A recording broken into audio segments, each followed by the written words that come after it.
본문에 보면 주님께서 하나님께서 주실 수 있는 가장 좋은 것은 성령이니까 성령을 구하도록 하세요. 이렇게 말씀하십니다. 여러분, 하나님 아버지께서 주실 수 있는 최고의 것이 뭐라고요? 성령이니까 성령을 구해야 되겠습니다. 자, 그런데 성령이 그렇게 가장 좋은 것이냐? 이제 한번 살짝 이렇게 반문하게 되는데 그렇습니다. 왜 이렇게 성령이 그렇게 귀중한가 생각을 하게 되는데, 요한 3서 1장 2절에 사랑하는 자여 내 영혼이 잘됨같이 내가 범사에 잘되고 강건하기를 내가 간구하노라. 요한 사도의 기도문인데, 정말로 이분은 통찰력이 있구나. 어떻게 이렇게 순서를 정확히 이렇게 가지면서 영혼이 잘됨같이 범사에 잘되고 강건하기를 원한다, 이렇게 기도하실 수 있을까? 이런 생각을 하게 되는데, 여러분, 영혼이 잘되지 않고 범사에 잘되고 강건하면 어떻게 되는 거예요? 영혼은 엉망인데 막 잘돼요. 그리고 막 얼마나 강건한지 몰라? 그건 저주요. 결국 심판의 대상이 되는 거지요. 그래서 영혼이 잘되고 그리고 범사에 잘되고 강건해야 그것이 이게 제대로 된 것이며 그것이 진정 복이 되는 거지요. 근데 이제 영혼이 잘 된다라고 하는 것이 뭐냐? 영혼이 잘 되는 것은 하나님을 알고 하나님께 바르게 반응하면서 하나님을 누릴 수 있다는 데 있습니다. 근데 하나님을 알고 하나님께 바르게 반응하려고 하면 인간 노력으로 되느냐? 아니면 누가 도와주셔야 되느냐? 이런 것인데, 결국 하나님을 아는 것은 인간 스스로의 노력으로는 알 수가 없습니다. 하나님의 계시가 있기 전까지는 하나님을 알 수가 없거든요. 그래서 인간 노력으로 영혼 잘 되는 건 아니고 결국 누군가의 도움이 필요하는데 그 도와주시는 분이 누구냐 하는 것이에요. 그런데 별명을 보혜사라고 이름 가지신 분이 있네. 옆에서 도와주신다는 뜻입니다. 그분이 누구라고요? 곧 성령이시라는 거예요. 그분이 옆에서 도와줘야 하나님을 알고 바르게 반응하면서 하나님을 누릴 수 있게 되는 거지요. 여러분, 성령님은 다시 없이 보혜사이십니다. 곁에서 도우시는 분인데 상담하시고 하나님을 아는 지식을 허락해 주시고 거듭나게 하시고 하나님을 기뻐하며 노래하게 하시고 교훈하시고 책망하시며 회개케 하게 하시고 분별력을 가지면서 순종할 수 있도록 이끌어 주시고 신의 성품을 가지고 그리고 능력 사역을 하고 그리고 비전을 가지면서 정말로 하나님 원하는 삶을 살다가 나중에 영광의 몸체를 입고 천국에 들어가게 하는 것, 이런 처음서부터 끝까지 우리들의 신앙에 총체적으로 관여하시는 분, 도와주시는 분이 누구라고요? 성령님이십니다.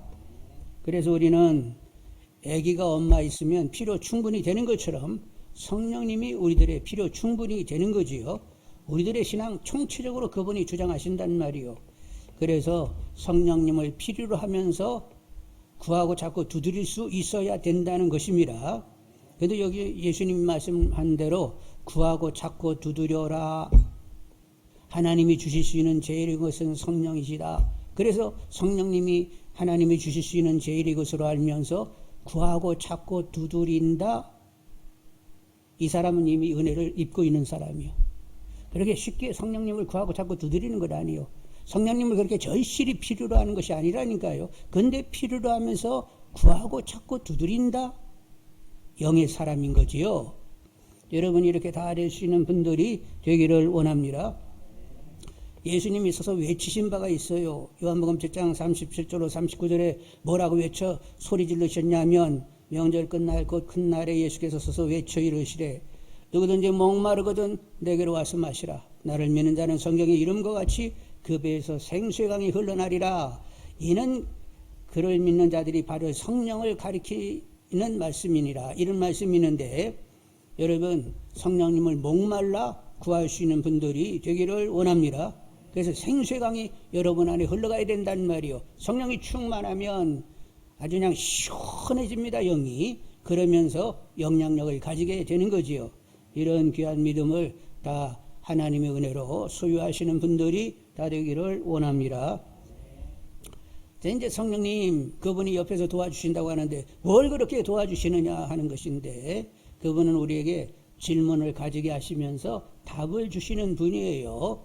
그래서 여러분 안에 여러 가지 질문이 있는 것, 내가 이렇게 질문을 해도 이거 불경하지 않나? 그런 생각하지 말고 하여간 질문을 가지면서 또 성령님의 답을 구하는 분들이 되기를 원합니다. 그런데 성령님께서 결국 답을 어디서 내시느냐? 성경으로부터 가져오신단 말이요. 그래서 명확하게 알게 하시는 거지요. 자, 그래서 이제 우리에게 질문들이 있게 되는데 어떤 질문이 있느냐? 삶은 우연한 것이냐 필연이냐? 어떻게 천지만물과 인간은 만들어진 것이냐? 인간은 어떻게 살아가야 하는 것이냐? 선과 악은 어떻게 있게 된 것이며 선과 악의 끝은 어떻게 귀결이 되는 것이냐? 인간이 취할 최선의 삶은 무엇이냐? 뭐 이런 질문이 신앙생활 하다 보면 일어나게 된단 말이요. 그런데 그 질문도 성령님이 하게 하시고 답도 누가 주신다? 성령님이 답을 주시는 것이지요. 그래서 이제 저도 이런 질문들이 있었는데 제가 이제 중학교 2학년 때 인생의 회론자였습니다. 제가 인생의 회론자가 된 것은 아버님이 갑자기 득병을 하셔가지고 직장을 그만 잠깐 쉬는 이런 때가 있었어요. 그래서 그전에는 아버지를 쳐다볼 때마다 와, 신과 같은 존재다. 저분은 능치 못하심이 없어. 어릴 때 그렇게 아버지를 보고 자랐는데 한순간 딱 병나가지고 집에 계시니까 인생 이거 뭐요? 이런 질문이 저에게 들어오게 되었고 그러면서 그때 회론자가 되게 됐는데 결국 인생은 뭐냐? 이래 결국은 죽음이라. 죽으면 그걸로 끝장나는 거야. 아무 것이 없어. 그러니까 막 이렇게 뭐 잘하면서 뭐가 되고 뭐를 행하고 뭐 이렇게 배우고 못 배우고 무슨 뭐 실력자가 되고 실력이 없고 뭐 부를 가지고 못 가지고 그런데 늙어서 죽으면 다 끝이야. 아무 것이 없는 거야. 그리고 사람 죽으면 기억해내는 사람 없어요. 시간이 지나면 다 그냥 싹 지워지고 마는 거예요. 이런 인생? 아버지의 그런 특병을 통하여서 그렇게 생을 이렇게 다시 한번 보게 되면서 죽음으로 모든 것이 허하다 이런 생각이 확 들어오게 되었어요. 그래가지고 이제 중학교 2학년 때인데 그래서 내가 무엇이 된다 이런 생각도 싹 가시게 되었습니다. 그냥 뭐 아무 생각도 없이 그냥 뭐 이렇게 집착하고 막 열심히 내고 이런 것도 없이 인생 다 허무한겨 이러면서 지냈다니까요. 그런데 그때 친구가 저를 전도했습니다. 친구가 저를 전도했는데 제 영혼을 사랑해서 전도한 것 같지는 않아. 근데 이제 전도 기간이 돼가지고 그 청소년부에서 누구를 전도해라고 해가지고 실적으로 저를 지목한 거예요. 야, 내가 이렇게 지금 이제 전도 기간인데 아무도 전도 못 해가지고 야, 네가 한 번만 우리 교회 좀 가줬으면 좋겠다. 그래가지고 그냥 건성으로 알았어 이렇게 대답을 했는데 이제 오늘이 그 마지막 날이요. 전도 기간이 끝날이요. 그날이 이제 토요일 날 오후 3시에 청소년들이 모이는데 저보고 가자는 거예요. 그래서 제가 은근히 버텨가지고 3시를 넘기면 이놈이 가겠지? 이러고 이제 3시를 넘겼습니다. 근데 그 녀석이 선언하기를 오늘 네가 안 가면 나도 안 간다고 딱 선을 합디다. 아이고 예수 믿는 사람 독하게는 독갑디다. 근데 네가 가야만 자기가 갈 수 있다는 거예요. 그래서 딱 한 번만 가자고 그리고 막 얼마나 성화인지 알았어. 그런데 내가 친구의 의리를 생각해가지고 딱 한 번이야. 알았지? 그리고 한 번 가가지고 그 길로 지금까지 지금 다니고 있다는 거라니요. 누가 지독한지 모르겠어. 근데 교회 갔더니 완전히 색다른 얘기를 하는 것입니다. 창조주 하나님 계시다는 거요. 인간의 죄를 지었다는 거요. 그래서 아들을 보내가지고 인간을 대속했다는 거요. 그리고 죽음으로 끝나는 것이 아니라 천국으로 지옥으로 갈린다는 거요. 저는 죽으면 끝나고 아무것도 없지 뭐 이랬는데 그게 아니라고 얘기하면서 시작과 것을 다 이렇게 한꺼번에 얘기한단 말이요. 그래서 처음에는 이제 헷갈렸습니다. 그런데 어느 때부터 이런 생각이 들기를 시작을 했어요. 모든 일에는 원인이 있다. 우연한 것은 하나도 없는 것이다. 어떤 일이 결정났으면 그 원인이 있어서 그 일이 결정난 것이다. 이런 생각이 들기를 시작을 했습니다.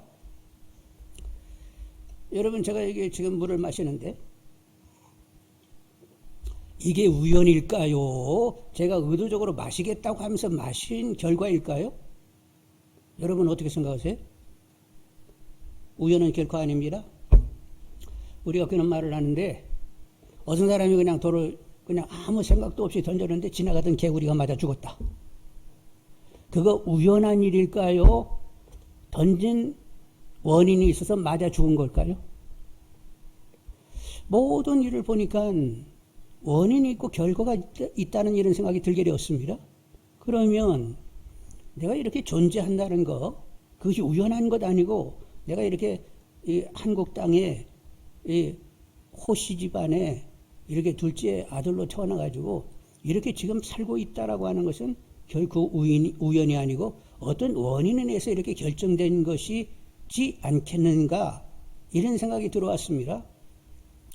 그러면서 이제 우주 만물을 이렇게 보게 되니까 우주 만물이 그냥 막 혼돈 가운데 막 별들이 그냥 서로 막 부딪혀가지고 깨지고 날리고 법석하고 이렇게 가는 게 아니라 수천억 개의 별들이 다 그 자리에 있어가지고 저기서 창연하게 움직이고 있잖아요. 여러분, 지구가 해로 이렇게 한 발자국 나가면 우리 다 뜨거워서 죽습니다. 근데 해로부터 우리가 한 발짝 뒤로 지구가 물러가면 우리는 추워서 또 다 죽어버려요. 그리고 달이 물러가거나 앞으로 오게 되면 밀물 썰물의 완전한 차이를 가져오게 돼서 생태의 변화가 있게 되는 것입니다. 모든 우주 만물은 너무 질서 정연한 거예요. 이렇게 결정난 원인은 도대체 뭐야? 그리고 이제 인간 신체를 바라보게 되면 신묘막취가 단 말이요.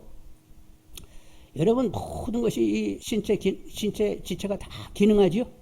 저는 전에도 얘기했지만 감격하는 것이 이렇게 손을 딱 대가지고 혹시라도 이렇게 때를 민다고 하기가 밀어보면 이 손 밑에 공간이 하나도 없어요. 그냥 쫙 달라붙어가지고 이렇게 올라간다? 아, 이게 무슨 조화야? 근데 사람에게는 마디가 있다는 거예요. 손마디가 있기 때문에 이게 가능한 거예요. 야, 어떻게 이렇게 손마디를 만들어가지고 집을 수 있게 만들었지? 근데 이게 오장육부고 뭐 그냥 다 기능한단 말이요. 그리고 인간은 다만 이렇게 물질로 되어 있는 것이 아니라 정신적인 활동도 하고 심미적인 어떤 미를 이렇게 추구하기도 하고 양심을 가지고 윤리적인 이런 그런 또 나름대로 옳음을 이렇게 챙기는 이런 일들을 하게 되고, 그리고 나의 존재의 원인이 뭔지 이런 거 막 궁금할 수 있는 이런 부분도 있단 말이요. 그래서 이런 모든 것들 이렇게 되어지는 현상의 가장 결정적인 원인은 있을 것이다. 아, 그런데 이제 교회 다니다 보니까 바로 그렇게 하는 원인자가 창조주 하나님이라고 이렇게 말씀을 하시는 거예요. 근데 처음에는 그게 이렇게 쉽게 받아들여지기가 어려웠습니다. 예수님 생각할 때 학교에서 내내 배우기는 공자석과 예수님 성인 중에 한 분이라고 이렇게 배우는데, 아이 교회 갔더니 막 하나님 아들이라고, 그분은 사람이 아니고 하나님이라고 막 이렇게 얘기하셨어요. 근데 그게 학교에서 배운 거하고 그냥 영 딴판이어가지고 이렇게 헷갈렸는데, 그런 이제 사고가 있고, 그래서 교회 가면 늘 듣는 얘기가 있잖아요. 성경 말씀을 계속 듣다 보니까 믿음은 뭐에서 난다고? 들음에서 나면서 결국 모든 만물의 존재의 원인 되시는 분은 하나님이시다 하고 이제 믿음이 들어오게 되었어요. 근데 이제 그런 믿음이 들어오게 된 데는 누가 역사하셨다고? 성령이 역사하기 전까지는 그런 믿음을 가질 수가 없는 것입니다. 하나님을 아는 것은 하나님의 계시로만 가능한 일이기 때문에 인간이 공부해가지고 접근할 수 있는 것이 아니라는 말이에요. 결국 하나님을 모든 존재의 원인으로 인정하며 그렇게 믿게 되는 것은 성령의 계시가 있어서 그렇게 확신하게 되었던 거지요. 여러분, 창조주 하나님을 제대로 인정할 수 있는 분들이 다 되시기를 원합니다. 그리고 이제 믿음 생활하다 보니까 또 질문이 생겼는데, 왜 하나님은 선악과를 그렇게 동산 중앙에 두셨지? 이런 질문이 있었어요. 왜 선악과가 있어야 되는 것이야? 근데 이제 거기에 답은 여러 가지가 이제 주어지게 되는데, 하나님의 풍요를 알기 위해서는 금지된 것이 있어야 된다. 그래서 선악과 이거 먹지 마라, 요 한 가지 먹지 말라고 얘기해야 많이 주어진 다양한 종류의 과실들이 있잖아요. 그것이 더 많다는 생각을 하게 되는 것입니다. 한쪽에 없다가 있어야 있다가 확 부각이 되는 것처럼, 요건 먹지 마라 하고 선악과 금지한 과일을 딱 두니까 와, 먹을 것이 엄청나게 많네, 이런 하나님의 풍요이심을 알게 하기 위하여 금지 나무 하나를 주시게 된 거예요. 그런데 이제 또 하나 답은 뭐냐면 선악과는 따먹을 수도 있고 따먹지 않을 수도 있어요. 그래서 딸 수도 있고 따지 않을 수도 있는 자유의지를 인간에게 주었다. 근데 따든 따지 않든 거기에 대해 그에 뒤따르는 어떤 결과 책임은 그 따면 인간이 책임을 져야 된다. 결국 하나님은 다른 이런 동물하고는 다르게 인격체로 하나님은 지으신 것이다. 이제 이런 이해를 하게 하기 위하여 선악과를 이렇게 두시고는 따먹지 말라 이렇게 말씀하시게 된 거지요. 여러분 이런 이야기는 들으셨잖아요. 그런데 그것 가지고는 다 이해가 되는 건 아니었어요. 그런데 이제 선악과를 두신 가장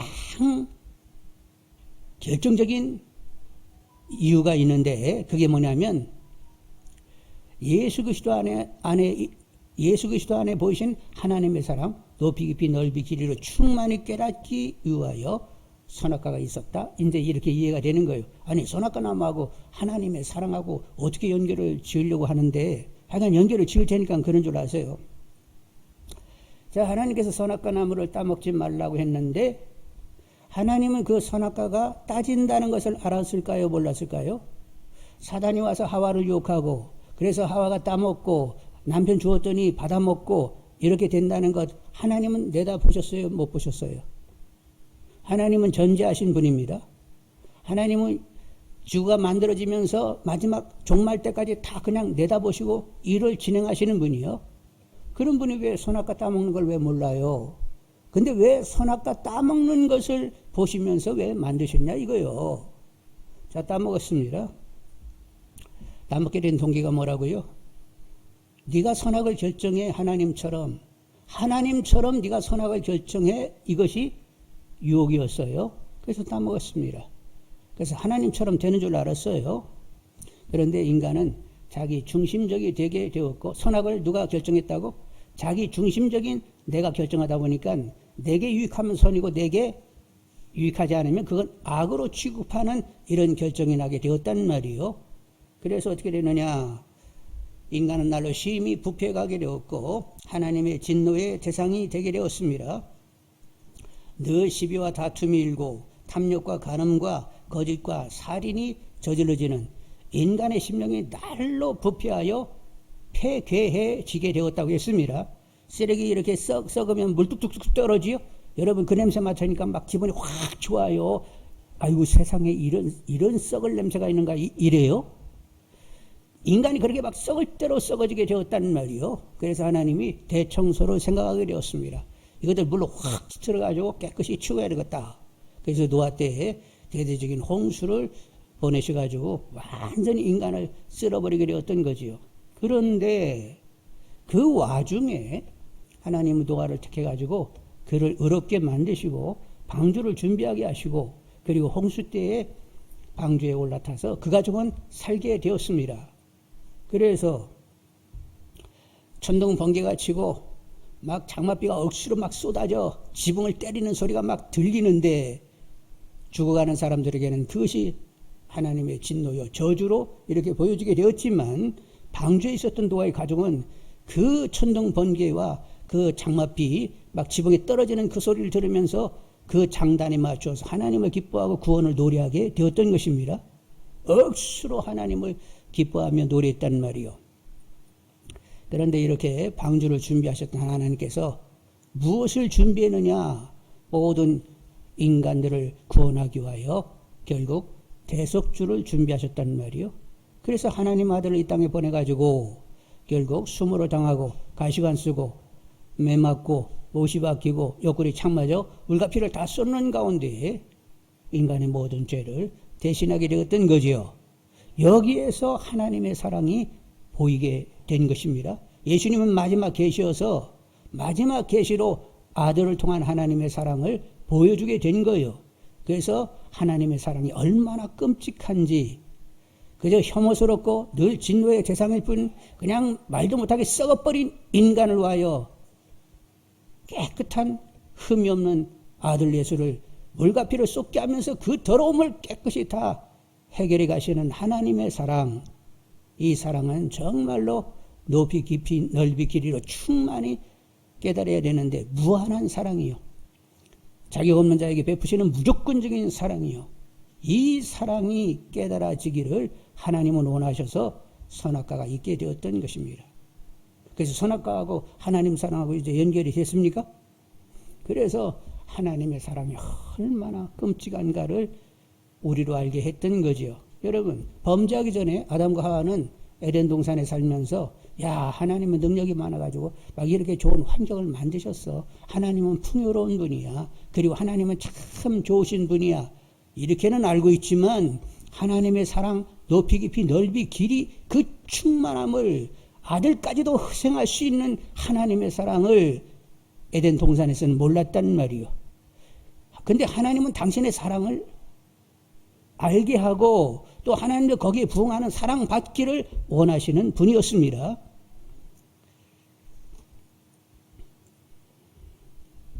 제가 청소년 때 교회 나가면 마음 다하고 뜻 다하고 성품 다하고 목숨 다하여 너희 하나님을 사랑하라, 이런 말씀을 대하면 저는 성경 지식이 아무것도 없으니까, 근데 마음 다하고 뜻 다하고 성품 다하고 목숨 다하여 하나님을 사랑하라고 이런 말을 듣게 되면 하나님 진짜 막 이기적이고 자기중심적이고 어떻게 당신만 그렇게 사랑하라고 그렇게 말씀하시는지 거부감이 생기더라고요. 갑질도 이런 영적인 이런 갑질이 없어, 막 이런 마음이었다니까. 그런데 나중에 아들을 희생할 정도로 전혀 자격 없는 그냥 진노 혐오의 대상을 위하여 아들의 물과 피를 흘리게 하신, 아들을 희생하신 하나님이라고 하면 내가 마음 다하고 뜻 다하고 성품 다하고 목숨 다하여 하나님을 사랑하는 것이 당연한 것이지, 나중에는 이제 당연한 것으로 됐는데 그 전에는 하나님은 진짜 갑질하시는 분이라 이런 생각을 하게 됐던 거예요. 그런데 이건 깨닫게 하셔서, 누가 깨닫게 하셨다고요? 성령이 깨닫게 하셔서 하나님이 그렇게 나를 사랑하시니까 나도 하나님을 그렇게 사랑해야 되는 거야, 이렇게 마음이 결정나게 된 것입니다. 제가 잘 몰라서 그런데 제가 누군가를 사랑한다고 내가 누군가를 사랑한다고 합시다. 근데 어느 여자를 막 사랑하기로 했는데 마음 다하고 뜻 다하고 성품 다하고 목숨 다하여 그 여자를 사랑하기로 했어요. 그럼 저에게는 누구밖에 없죠? 그 사람 이름 알려고 하지 말고 그 여자지요, 그 여자? 예. 그런데 어떤 여자가 나를 막 끔찍이 사랑하면, 마음 다하고 뜻 다하고 성품 다하고 목숨 다하여 사랑하면 그 여자 누구만 생각해? 나만 생각하겠죠? 자, 그래서 그런데 하나님을 마음 다하고 뜻 다하고 성품 다하고 목숨 다하여 하나님을 사랑하면 나에게 누구밖에 없다? 하나님밖에 없다가 되는 사랑을 하나님은 받기를 원하세요. 그러면 하나님도 우리를 그렇게 사랑해야 되는 것 아니에요? 그래서 한 영혼을 뭐보다도 귀히 여긴다고? 천하보다도 우리 한 영혼을 귀하게 여기시는 거예요. 세상에 나밖에 없는 것처럼 나를 사랑하시는 하나님이십니다. 나도 하나님밖에 없는 것처럼 사랑을 해야 되는 거예요.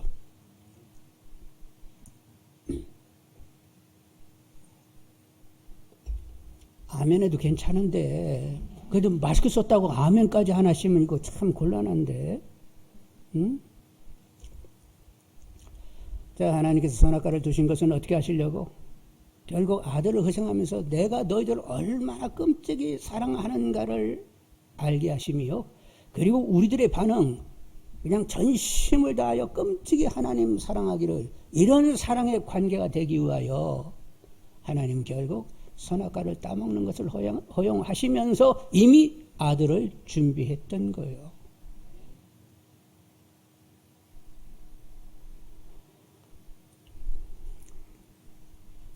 예수 그리스도 안에 보신 하나님의 사랑 높이 깊이 넓이 길이로 충만히 깨닫는 분들이 다 되시길 바라고, 나도 기꺼이 하나님으로 하여 목숨 다하겠습니다 하는 고백이 있는 우리들이 다 되기를 원합니다. 하나님은 그런 사랑을 주시고 받고 그렇게 하나 되기를 원하십니다.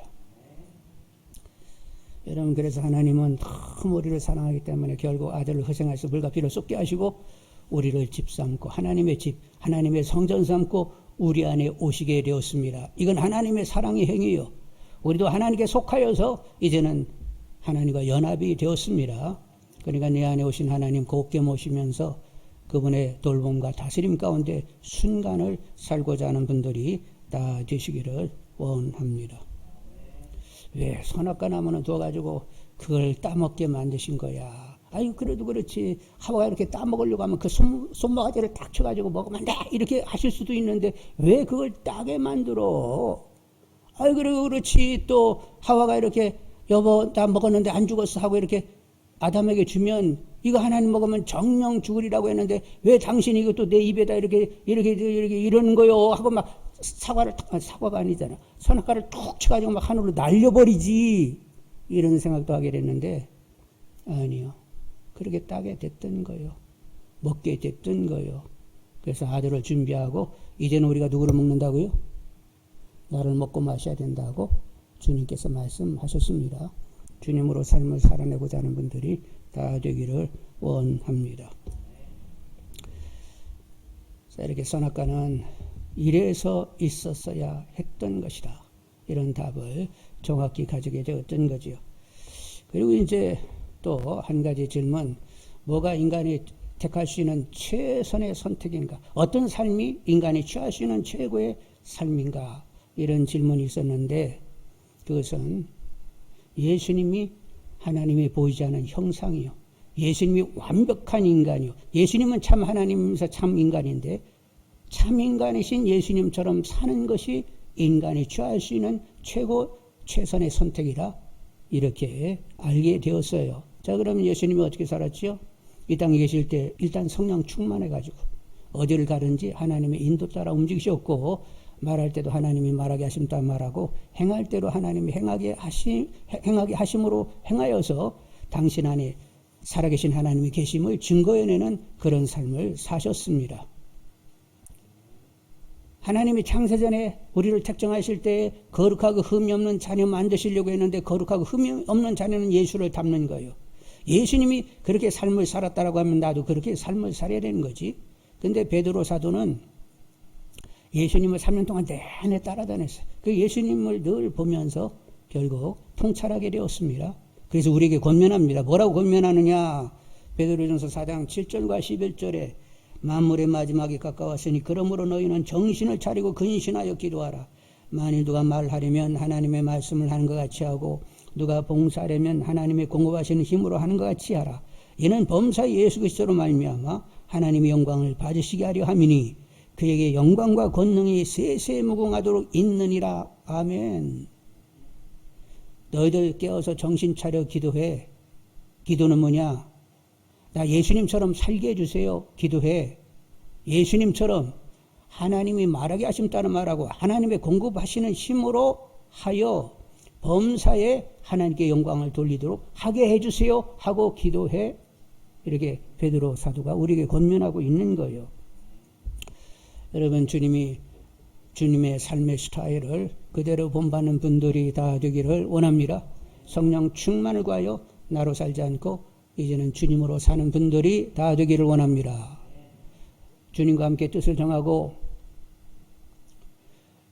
주님으로 마음을 나누고 주님으로 말하고 주님으로 행하고 주님으로 일하고 그래서 내 안에 주님이 살아계심을 증거해내는 증인된 삶을 살고자 하는 분들이 다 되기를 원합니다.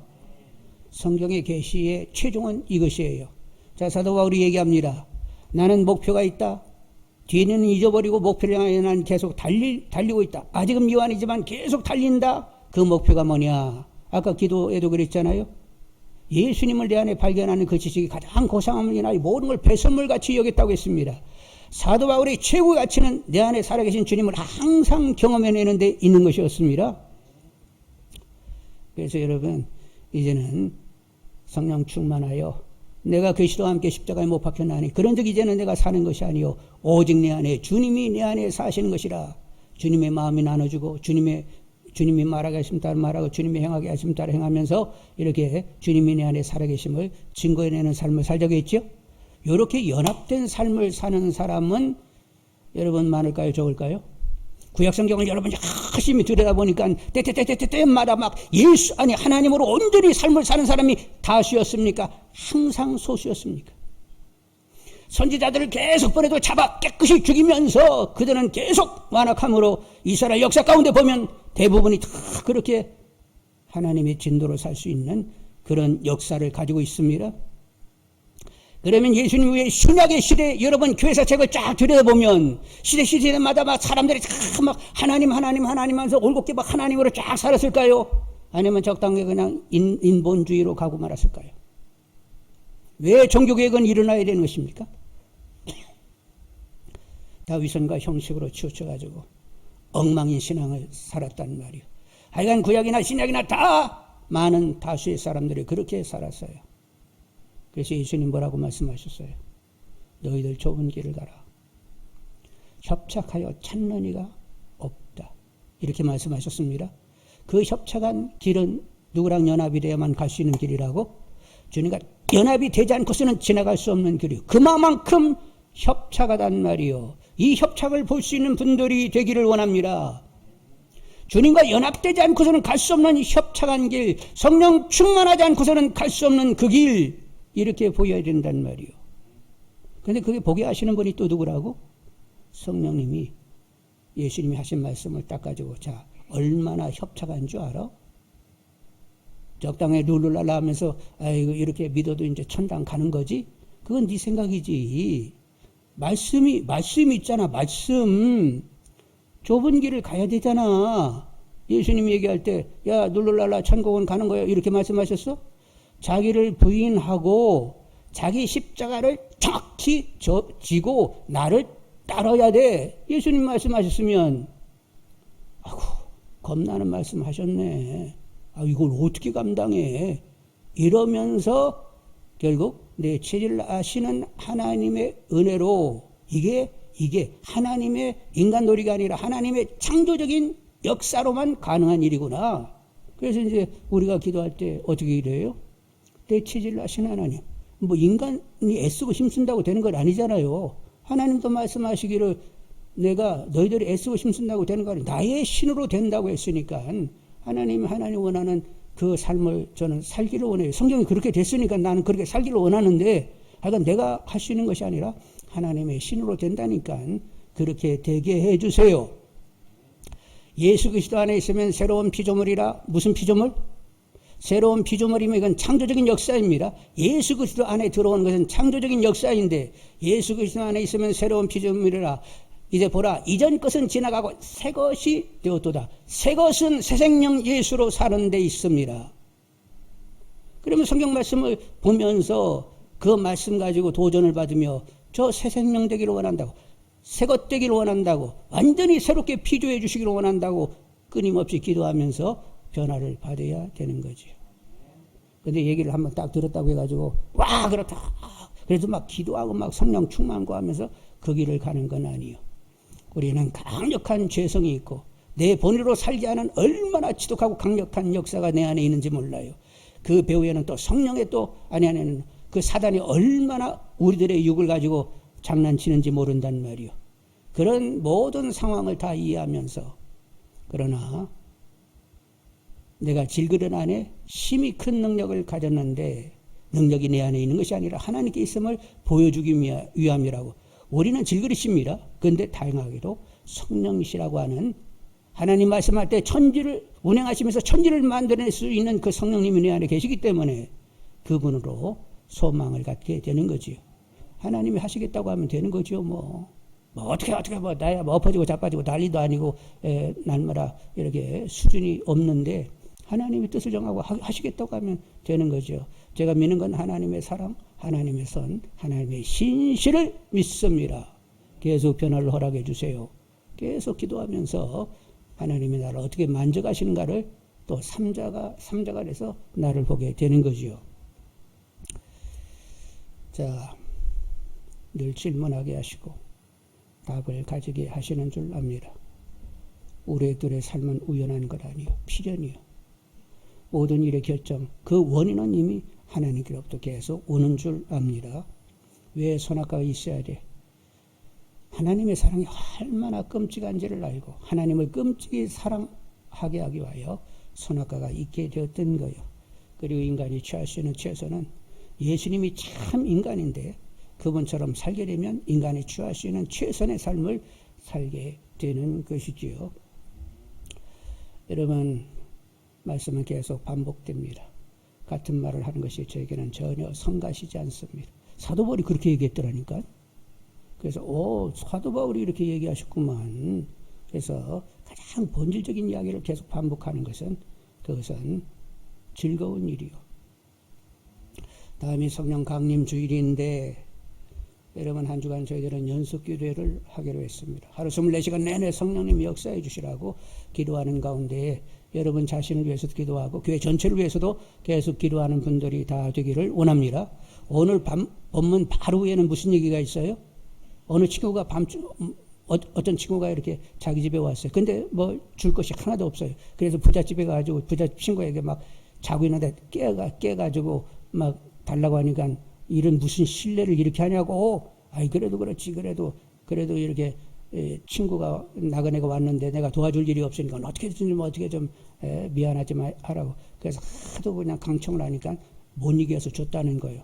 그러니까 여러분 강청해가지고 성령 받지 못하고 아직도 육으로 사는 그냥 나로 그냥 죄송하지만 건달같이 믿음생활하는 누구를 보게 되면 그에게 성령이 강력으로 역사하셔서 정말로 새것된 삶을 살게 해달라고 누군가를 위하여 또 기도하시는 분들이 다 되기를 원합니다. 그래서 한 주간 변화받는 기회가 되기를 바라고 그 외에도 계속 기도하시는 가운데 주님의 내 안에 사심을 증거해낼 수 있는 분들이 다 되기를 원합니다. 이렇게 가장 높은 얘기를 해버려가지고 좀 이렇게 부담이 될 수는 있는데 그러나 우리들의 목표는 뭔가는 이게 정확해야 될 것 아니에요. 그러니까 표대를 향하여 걸음을 떼실 수 있는 분들이 다 되시기를 원합니다. 기도하겠습니다.